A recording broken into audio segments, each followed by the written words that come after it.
এনেকৈ সম্বৰ্ধনা জ্ঞাপন কৰি আমাক সন্মান প্ৰদান কৰাৰ লগতে সাহস প্ৰদান কৰাৰ বাবে মই ধন্যবাদ জনাইছোঁ। যথেষ্ট ভাল লাগিছে, কাৰণ মই অসম আৰক্ষীত বৰ্তমান উপ পৰিদৰ্শক হিচাপে কৰ্মৰত হৈ আছোঁ হালবাৰী থানাত। আৰু বিশেষ ভাল লগাৰ কাৰণটো হ'ল যে মই যেতিয়া APSC প্ৰিলিমছ আৰু মেইনছত অৱতীৰ্ণ হৈছিলোঁ, সেই সময়ত মই লাচিত বৰফুকন পুলিচ একাডেমী দেৰগাঁৱত প্ৰশিক্ষণৰত হৈ আছিলোঁ। গতিকে প্ৰশিক্ষণপ্ৰাপ্ত অৱস্থাতে তাৰ পৰা পৰীক্ষাত বহি এনেদৰে আজি এছিষ্টেণ্ট একাউণ্ট অফিচাৰ হিচাপে নিৰ্বাচিত মই যথেষ্ট সুখী অনুভৱ কৰিছোঁ।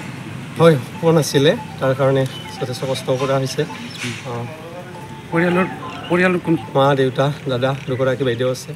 যাব পৰা নাই ঘৰত? যাব পৰা নাই, দেউতা আহিছিলে, দায়িত্ব আছে ইয়াতে বৰ্তমান। গতিকে ইয়াত কিমান দিন হ'ল কাম কৰা? মোৰ ইয়াতে 2 মাহ হ'ল যোগদান কৰা। প্ৰথম চাকৰি? প্ৰথম হালবাৰীত জইন কৰিছিল? হালবাৰীত জইন কৰিছোঁ। প্ৰথমে মই আমাৰ যিখন চৰকাৰ আছে ধন্যবাদ জ্ঞাপন কৰিব বিচাৰিছোঁ যে এটা বছৰৰ ভিতৰতে APSCৰ নিচিনা পৰীক্ষা এটা সুকলমে অনুষ্ঠিত কৰি ইয়াৰ ফলাফল ঘোষণা কৰিবলৈ সক্ষম হৈছে। নৱপ্ৰজন্মৰ মাজত বৰ্তমান এইটো উৎসাহ আহিছে যে আমি যদি প্ৰতিযোগিতামূলক পৰীক্ষাত অৱতীৰ্ণ হওঁ তেনেহ'লে ভাল ফলাফল এটা লাভ কৰিবলৈ সক্ষম হ'ম। যি নিকা আৰু স্বচ্ছ পদ্ধতিৰে নিৰ্বাচন প্ৰক্ৰিয়া হৈছে তাৰ বাবে মই চৰকাৰক ধন্যবাদ জ্ঞাপন কৰিছোঁ, অসম লোকসেৱা আয়োগক ধন্যবাদ জ্ঞাপন কৰিছোঁ। আৰু মই ক'ব বিচাৰিছোঁ যদি সপোন থাকে তেনেহ'লে সেই সপোনক খেদি কষ্ট কৰা ভাল, একাগ্ৰতা থাকিলে, ধৈৰ্য থাকিলে নিশ্চয় ৰিজাল্ট আহিবই। লাগিব মই মিছ কৰিম ভৱিষ্যতে, আৰু আশা ৰাখিম যাতে মই অসম আৰক্ষীত পুনৰ উভতি আহিব পাৰোঁ, চেষ্টা কৰিম। এইকাৰণে ভাল লগা যে মোৰ এই যাত্ৰাটোত অসম আৰক্ষী পৰিয়ালবৰ্গই যথেষ্ট সহায় কৰিছে। মোৰ ইয়াতে যিখিনি ভাইভাৰ কাৰণে যিখিনি প্ৰস্তুতি আছিল, আমাৰ হালবাৰী থানাৰ OC মহোদয়, মোৰ সহকৰ্মীখিনি, তেওঁলোকে মোক যথেষ্ট পৰিমাণে সহায় কৰিছে যে মোৰ এনেই আৰু মোক ইণ্টাৰভিউ দিয়া নহয়, ইয়াতেই তেখেতসকলে মোক ৰেডি কৰি দিছিলে। তাৰ পূৰ্বেও লাচিত বৰফুকন পুলিচ একাডেমীত মই প্ৰশিক্ষণৰত হৈ থকা অৱস্থাত তাৰ যিখিনি আমাৰ LI ছাৰ আছে বা আউটডোৰৰ যিখিনি ইনষ্ট্ৰাক্টৰ আছে তেওঁলোকে মোক যথেষ্ট উৎসাহ যোগাইছে, সহায় কৰিছে। তাৰ পৰা ছুটি লৈ আহি এক্সামত বহা ব্যৱস্থা কৰি দিছে। গতিকে মই অসম আৰক্ষীৰ প্ৰতি চিৰকৃতজ্ঞ হৈ ৰ'ম, ঋণী হৈ ৰ'ম। এবছৰীয়া ট্ৰেইনিঙৰ অভিজ্ঞতাখিনিয়ে মোক যথেষ্টখিনি প্ৰত্যাহ্বান গ্ৰহণ কৰি কি ধৰণে আগবাঢ়িব লাগে সেইখিনি শিকাইছে, প্ৰদান কৰিছে। অসম আৰক্ষীৰ ওচৰত মই চিৰদিন থলুৱা হৈ থাকিম, আৰু যি জনহিত জনসেৱাৰ্থে এই বাণীৰ অসম আৰক্ষীয়ে কাম কৰি আছে, এই পৰিয়ালৰ পুনৰবাৰ মই সদস্য হোৱাৰ কাৰণে চেষ্টা অব্যাহত ৰাখিম।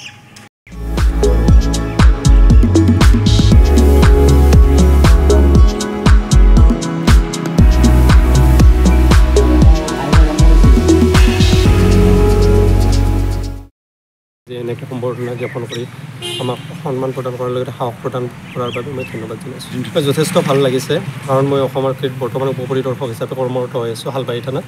আৰু বিশেষ ভাল লগাৰ কাৰণটো হ'ল যে মই যেতিয়া APSC প্ৰিলিমছ আৰু মেইনছত অৱতীৰ্ণ হৈছিলোঁ, সেই সময়ত মই লাচিত বৰফুকন পুলিচ একাডেমী দেৰগাঁৱত প্ৰশিক্ষণৰত হৈ আছিলোঁ। গতিকে প্ৰশিক্ষণপ্ৰাপ্ত অৱস্থাতে তাৰ পৰা পৰীক্ষাত বহি এনেদৰে আজি এছিষ্টেণ্ট একাউণ্ট অফিচাৰ হিচাপে নিৰ্বাচিত মই যথেষ্ট সুখী অনুভৱ কৰিছোঁ।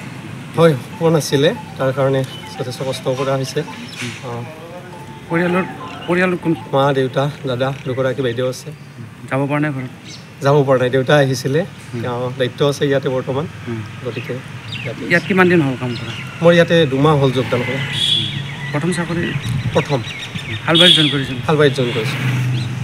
প্ৰথমে মই আমাৰ যিখন চৰকাৰ আছে ধন্যবাদ জ্ঞাপন কৰিব বিচাৰিছোঁ যে এটা বছৰৰ ভিতৰতে APSCৰ নিচিনা পৰীক্ষা এটা সুকলমে অনুষ্ঠিত কৰি ইয়াৰ ফলাফল ঘোষণা কৰিবলৈ সক্ষম হৈছে। নৱপ্ৰজন্মৰ মাজত বৰ্তমান এইটো উৎসাহ আহিছে যে আমি যদি প্ৰতিযোগিতামূলক পৰীক্ষাত অৱতীৰ্ণ হওঁ তেনেহ'লে ভাল ফলাফল এটা লাভ কৰিবলৈ সক্ষম হ'ম।